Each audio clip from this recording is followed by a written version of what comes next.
સુરતનો પોલીસકર્મીએ વકીલને માર માર્યો હોવાની ઘટના સામે આવી છે, જેમાં 18 ઓગસ્ટની રાત્રે ડિંડોલીમાં નાઇટ પેટ્રોલિંગમાં નીકળેલા પોલીસ ઇન્સ્પેક્ટરે પીસીઆર વેનમાંથી ઉતરી કારના દરવાજા પાસે ઉભેલા વકીલને જોરદાર લાત મારી હતી। સમગ્ર ઘટના ત્યાં લાગેલા સીસીટીવી કેમેરામાં કેદ થઈ ગઈ છે। આ મામલે વકીલે ડિંડોલી પોલીસ સ્ટેશનમાં કરેલી અરજીમાં જણાવ્યું છે કે પોલીસ ઇન્સ્પેક્ટર સોલંકીએ તેને બિનજરૂરી માર માર્યો હતો, ખોટા કેસમાં ફસાવવાની ધમકી પણ આપી હતી। તો આ મામલે પીઆઈએ જણાવ્યું હતું કે કેટલાક લોકો ત્યાં હોવાથી દૂર જવાનું કહેવામાં આવ્યું હતું, પરંતુ તેણે વળતો જવાબ આપ્યો, જે બાદ એવું કરવા મજબૂર થવું પડ્યું। હાલ આ ઘટનાને પગલે વકીલ આલમમાં ભારે નારાજગી જોવા મળી છે।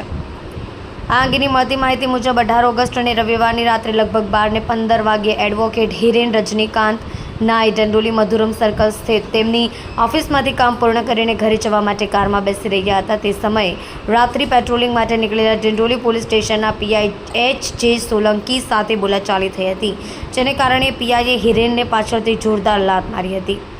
વિડીયોમાં પણ તે જોઈ શકાય છે। એડવોકેટ હિરેન નાઈએ ડિંડોલી પોલીસ સ્ટેશનમાં પીઆઈ સોલંકી અને અનેક પોલીસકર્મી વિરુદ્ધ અરજી કરી છે। હિરેને તેની અરજીમાં જણાવ્યું છે કે પોલીસ ઇન્સ્પેક્ટર સોલંકીએ તેને બિનજરૂરી માર માર્યો છે, ખોટા કેસમાં ફસાવવાની ધમકી આપી છે।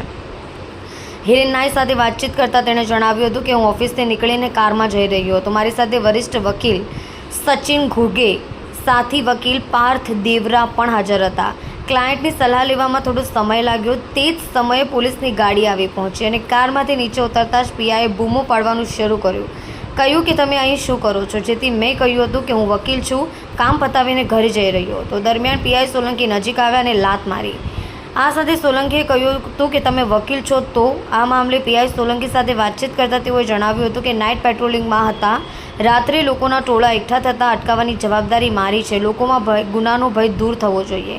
આ રાતે પણ હું ફરજમાં હોવાથી કાર લઈને ગયો હતો। મેં તેને 2-3 વાર પૂછ્યું, પણ સામેની વ્યક્તિએ કહ્યું નહીં તે કે વકીલ છે। તેણે જે રીતે પોશાક પહેર્યો હતો તે જોતાં તે બિલકુલ વકીલ જેવો લાગતો નહોતો।